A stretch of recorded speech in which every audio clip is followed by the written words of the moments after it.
Okay? So, gamitin natin yan. So, mamaya makikita nyo, gagamitin ko to for texturizing and dito po sa ating wet cutting yan. So, ang dami kasing nag-request sa akin, Sir Ari, bakit magkaiba pa yung pang blunt? Bakit magkaiba pa yung pang texturize? Actually guys, kung makikita nyo yung buong holster ko, ayan, kung makikita nyo yung buong holster ko guys, ayan, iba-iba talaga. Okay, yung scissors na ginagamit ko for every haircut, for every technique, iba-iba yung ginagamit ko guys. So, dahil maraming nagre-request sa inyo na, Sir Ari, baka meron tayo dyan, baka kaya naman. Diba? Gumawa tayo ngayon ng scissor, okay, na pwede natin gamitin for texturizing and for our blunt cutting. Okay. I mean, sa Mindanao, by distributor po ba kayo sa Davao? Ayan. So, sa mga nagtatanong guys, distributor for sa Davao area, wala pa po, pero we can ship naman po from Manila to Davao. Ayan.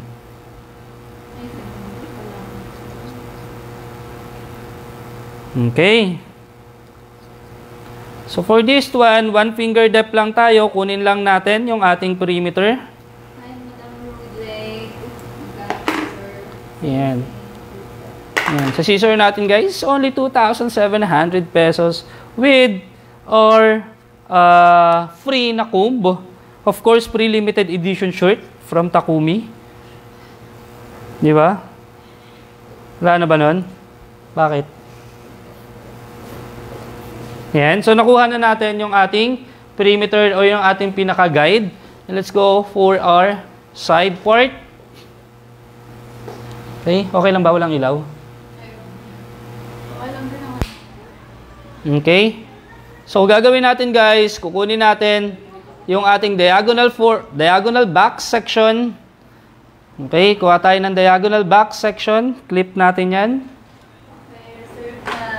Okay? Guys, limited stock lang to sa ngayon. Ayan. So, unahan nyo na. 6 na lang. 6 na lang kagad siya.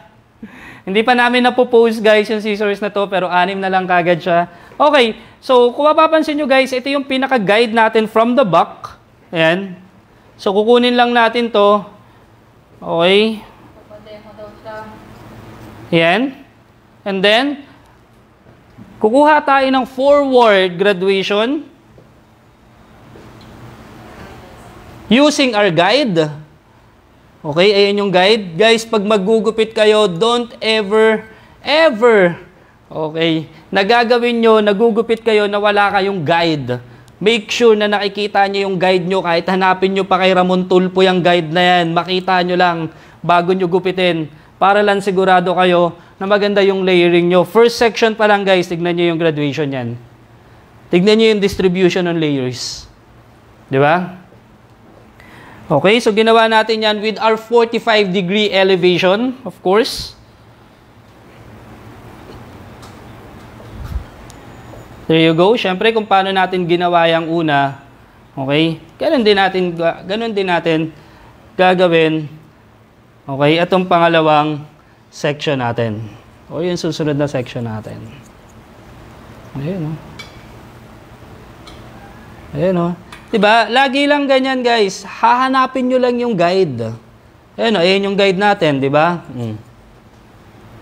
Then check. Tignan nyo, guys, yung ating distribution.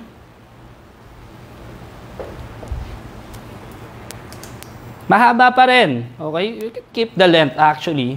Pag sinabi ng client, okay, Sir Harry or ma'am, ganito, gusto ko magpa-haircut, pero gusto ko mahaba pa rin. Simple lang. Explain nyo sa client nyo, ma'am, maglalagay tayo ng layers, pwede nating i-keep yung length from the back, pero yung length po natin sa harapan is medyo mababawasan po talaga. Yan. Kasi yung iba, natatakot sila na kapag nag-start na tayo ng layering, parang, uy, hindi ba mahaba yan? Bakit umigsi? Ganyan, ganyan. Of course, di ba? Ang layering is a short to long, okay, na graduation. So again, 45 degree. Ate, dito ka lang humarap. Ayan. Magkanto magilid. So ayan guys. Ayan. Isa yan sa mga kasama sa training namin. Kapag si client guys medyo malikot, i-define nyo sa kanila or talagang i-emphasize nyo sa kanila na, ma'am, dito lang po muna tayo humarap. Okay? Kasi, 80% or 90% niyan is magkamali kayo or hindi nyo mapantay yung buhok na ginagawa nyo. So, kung talagang malikot si client, wala kayong magagawa kundi iparamdam sa kanila na parang gentle naman, pero iusog nyo ng ganun. Pag makulit pa rin, di ibalik nyo lang. Hanggang sa magsawa na siya, mag-i-steady rin yan. Okay? Usually, ginagawa ko talaga yun ganyan sa mga clients ko. Okay, so nakikita nyo guys, ayan na yung ating forward grad. Ang tawag po dyan is forward graduation with a 45-degree elevation. Okay? Check the balance. Always feel the hair anytime na maggugupit tayo. Okay? So, another diagonal back section. Okay? Okay, and then, cut lang din natin yung ating perimeter area, galing dun sa guide dun sa likod. Okay? And then, another diagonal forward or diagonal back section towards naman dito sa harapan. Again, with our 45-degree elevation. Kumusta guys? Malinaw ba yung boses ko? Asa na kayo? Ayan, pa-comment naman ng number 1 guys, kung nandiyan pa kayo. Number 1, please. Ayan, so usually, okay, ayan, kapag lumipat ako sa kabila, kinukuha ko na ulit yung aking radial section. Okay? Pagkuha ko ng radial section, para lang, meron akong guide kung pantay na ba yung aking pong ginagawa. Okay? I have many experience na parang mannequin head, but I have to be patient kasi elderly or kaya kids. Kanya, hello, good morning, Lodi. Pa-shout out, yan, kay Charles. Isa sa pinakamagaling na stylist na nakilala ko, guys. Or, a champion barber naman yan, si Charles, guys. So, nasa na daw yung flat niya? Yung? Flat. Easy ka lang, bro. Ini-edit ko pa. Hirap na hirap ako mag-edit ngayon, eh. Yan. Yan, so makikita nyo kagad yan, okay, kung pantay na ba. Kasi kung tama yung guide mo, malamang, pantay naman yan. Okay, dun sa kabilang side din. There you go. Ayan o. Kita nyo ba kagad yung graduation na yan? Diba? Pag chinek nyo yung balance guys, pantay na pantay yan. Okay, always check your balance. Baka mamaya zero balance na pala kayo. Diba? Hindi nyo namamalayan. Diba? Okay. So there you go, another 45-degree elevation for our forward graduation. And after the forward graduation, we lift it for 90-degree para mas ma-distribute natin ng maayos yung ating layering. Oo nga, baligtad nga pala ang oras natin, madam. Oo, dyan ay umaga, dito'y gabi. Ayan. Magkabilang mundo pala tayo, madam.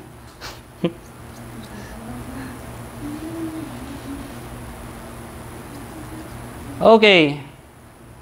So, kita nyo guys, yan. Siyempre, nakakatakot, di ba? Kahit kliyente yun, matatakot pag ganyang kahaba yung ginugupit nyo, eh. Baka pagkatapos, maigsi na yung buhok niya, di ba?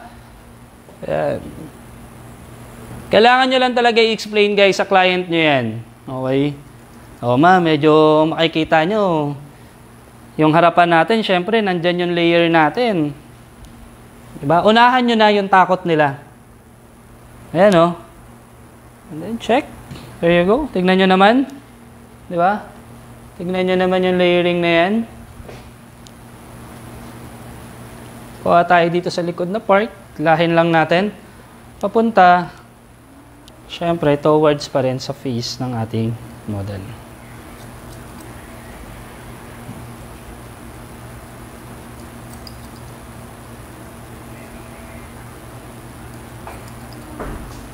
Okay. So, mga naghihintay guys ng course for Hairmania Education, yan. Relax lang kayo guys. Yan. Babalik po tayo guys sa Hairmania Education. May mga inaayos lang tayo. And syempre maglalago na kami, kasama ko ang isa sa pinakamagaling na stylist, Mr. Mark Nabos. Okay, So for this one, kukunin natin yung guide na to, yung pinakamaigsi sa kanya. Kunin natin yung center part or section natin. Okay. Yan, nag-11 na pala. Center part or center section natin. And then we pull it for 90 degrees. Yan, bibitaw yan guys. Yung pinakamaigsi na yan. Ayun, yung kukunin natin na guide. Okay. A diagonal forward section. Okay. And then lift it again for 90 degree. Ay, shucks. Bumitaw. Yan. Napaka-importante dyan guys is yung guide nyo. Ayan yung guide natin. There you go.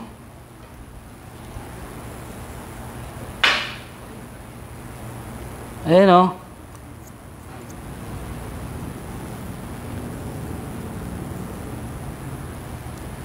Okay. Ganon din sa kabilang side. Diagonal forward section. There you go.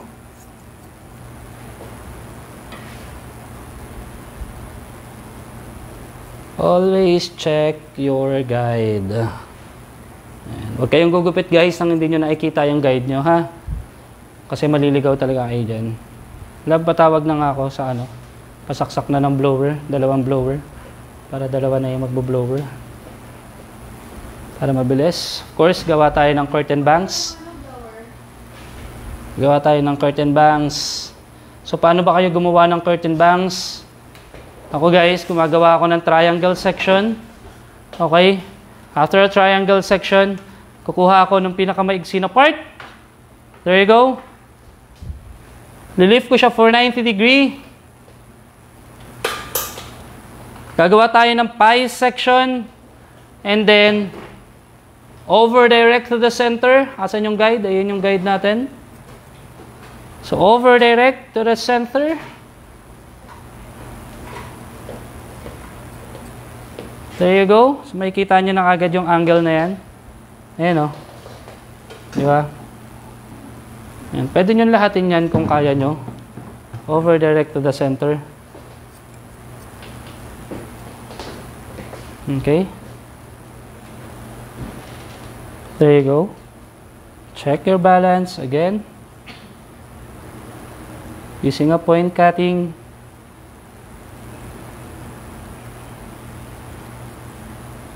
There you go. Then, blower tayo guys.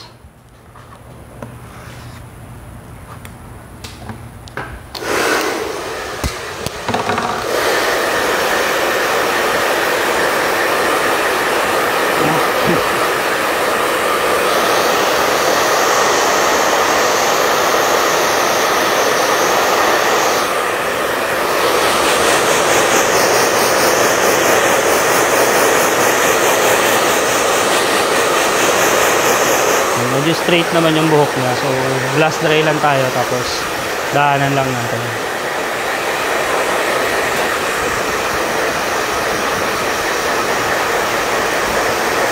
Round brush.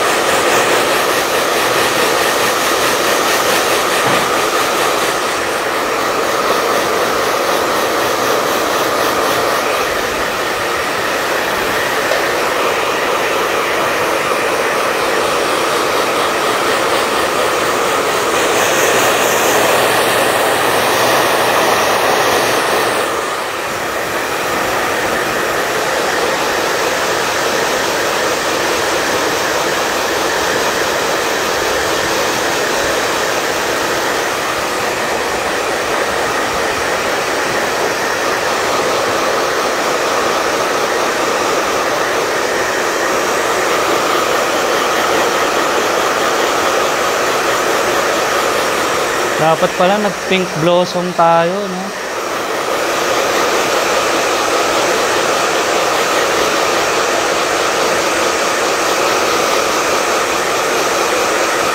Ate, araw-araw ka na magko-conditioner ha.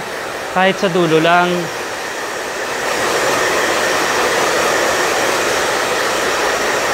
Sabi ko dapat pala nag-pink blossom na lang tayo. No?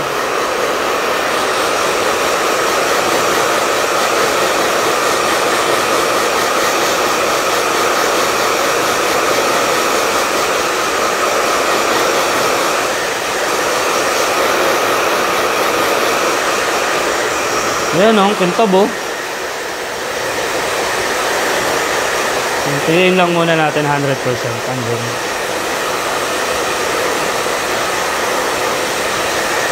Para makita ng mga audience natin kung gaano kakintab yung hair color booster.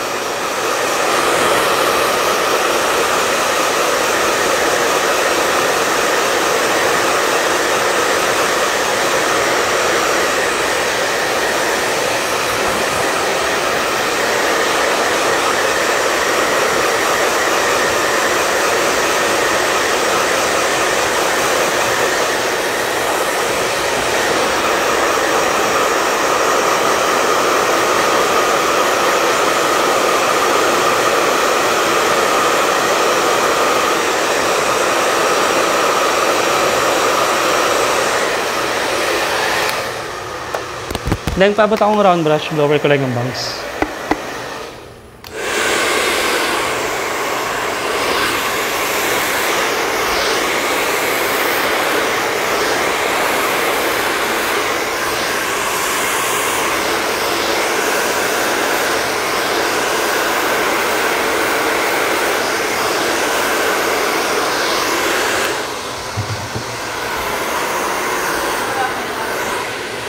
Ha?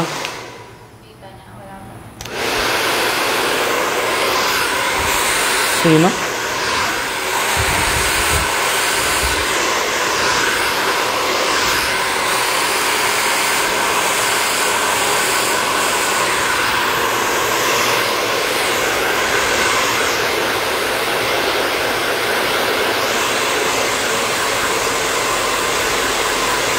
Ayan guys, tignan nyo. Hindi ko pa nababrush yan, pero tignan nyo naman yung layers natin. Tignan nyo naman yung distribution ng layers natin. Deng! Deng!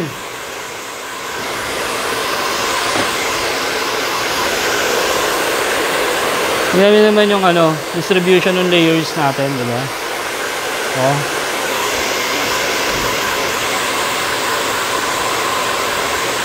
Tapos na-tone down na rin natin yung kanyang highlights, na-refresh na natin. Love. Suklayin lang natin to. Papakita ko sa inyo guys kung gaano kakintab. Ganda ng reflect talaga ng beige brown. Oh. Pakita ko sa inyo guys kung gaano kakintab yung hair color booster. Ayan o. Pakipatay yung ilaw. Baka sabihin, bukas kasi yung spotlight eh. Kaya makintab. Oh. Ayan guys, walang spotlight yan ha. With the highlighted hair. Tignan nyo naman. Tignan nyo kung gaano kakintab guys yung ating hair color booster. Highlighted pa yan ha. Diba usually pag highlighted, hindi mo talaga makitaan ng shiny. Hindi po ito kineratin, hindi ito binrazilian. Okay? Wala pa pong treatment to. Hair color booster lang. Ayan o. Diba? Nakikita nyo ba kung gaano ka-shiny yan? Ayan yung kayang gawin ng hair color booster sa buhok natin. Pwedeng siyang isabay for any hair color service natin. Diba? So, okay na. Okay na, blower tayo. Pahawak na lang ako, Andrea.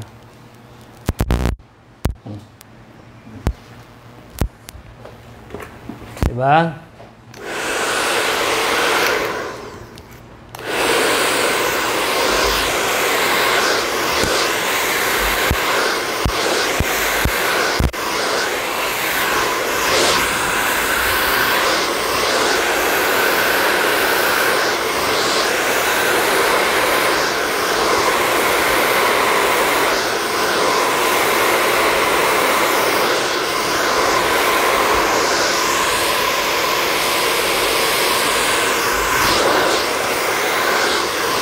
So, pag nagbo-blower kayo guys, kapag fashion color or ganitong mga blends, yan, hindi nyo kailangan na masyadong malapit sa blower. Lagyan nyo ng distansya Okay, para hindi malusaw yung mga color na pinagagagawa niyo.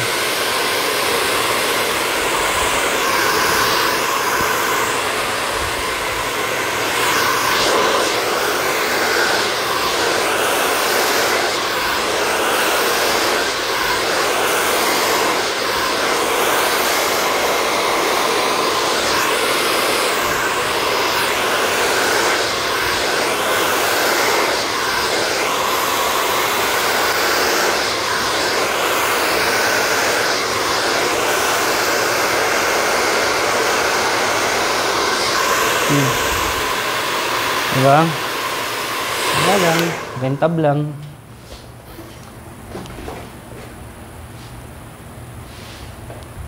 Okay.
Okay.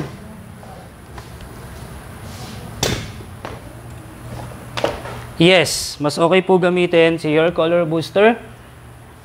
Mas okay po gamitin si hair color booster, guys, sa mga naka-bleach na hair. Yan, para mas makita nyo yung reflect. Pero, I mean, kung refresh lang, guys, pwede nyo pa rin gamitin si hair color booster. Tignan nyo naman yung layers natin, guys. Oh. Ngayon, iti-texturize natin yan. Kung paano natin siya ginupit kanina. There you go. Using yung ating pong Takumi Beyond Edition 1 Collection. Oh. Sabi ko sa inyo, pwede ito para sa lahat. Pwede nyo itong gamitin for texturizing.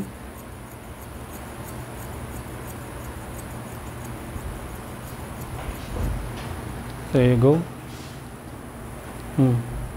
Ayan na, na-define na yung layers kasi na-texturize na. Siya nga pala, guys, anytime na magte-texturize tayo, okay, ang number 1 rules natin for texturizing, syempre, alam nyo na yan. Okay? Maintain the length. Okay? Dapat kung ang length natin for foundation, okay, is yun na, wag nyo na pong galawin yung length. Tsaka wag po, kapag nagte-texturize tayo, guys, wag nyo masyadong nipisan. Kasi, nababasag nyo yung foundation eh. Sayang. Nawawala yung shape. Ang nangyayari na lang, puro nipis na lang. 'Di ba? Puro nipis na lang siya, wala nang shape. So, napaka-importante, guys, na nandun pa rin yung shape kapag nagugupit tayo. Okay? Nandun pa rin yung shape at hindi natin nabibreak yung ating foundation.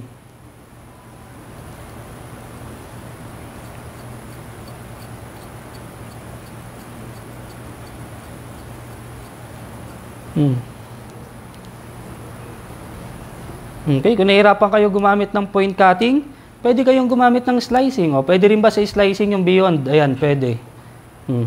Kita nyo, guys, o.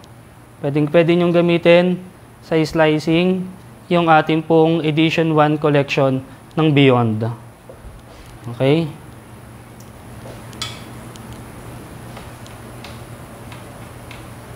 Ay, dapat pala, lab, may focus video. Lab, dapat may focus video.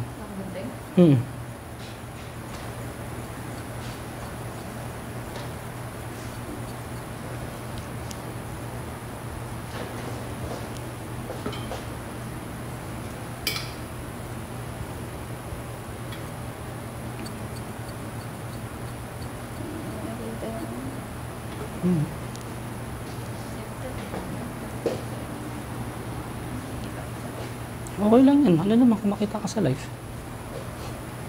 Mahihain ka ba?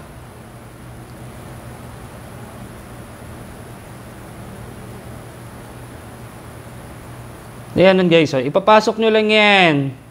Dahan-dahan. Okay?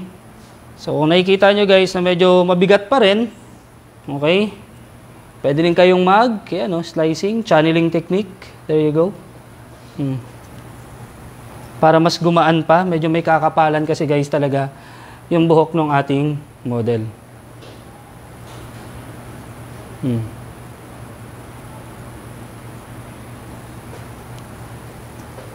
Diba? Lighter na siya. Same syempre, ganun din sa ating back part.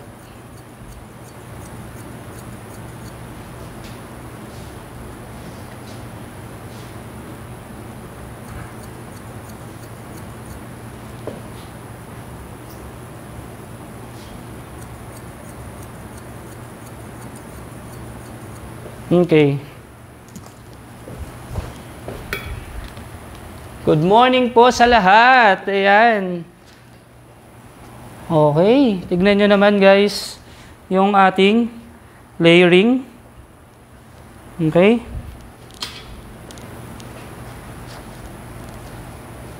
Ayan o. Yeah. So again guys, kung makikita nyo na medyo malayo na yung regrowth ng ating model kasi po, or yung highlighted niya, kasi po ni-refresh lang po natin yung color ng ating model. So kanina kasi, yung sa previous model na rin, and sobrang brassy na ng buhok ng model natin.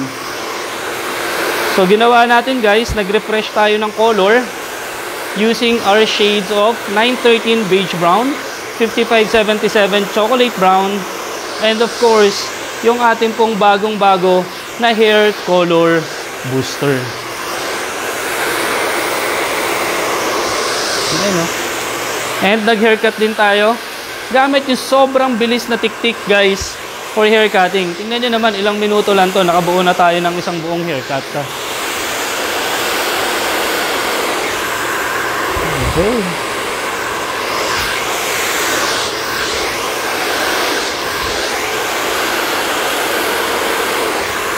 Ayan o.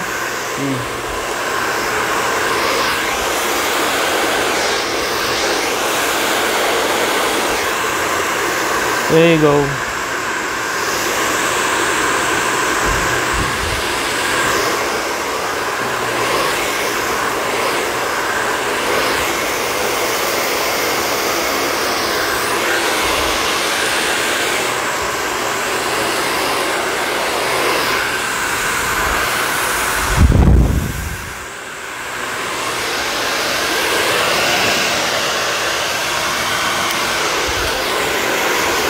Ayan.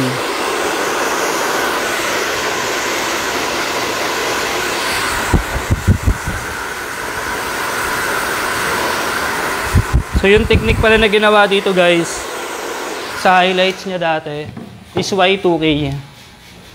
Okay? Kaya makikita nyo sobrang streaky talaga niya. Tingin sa room.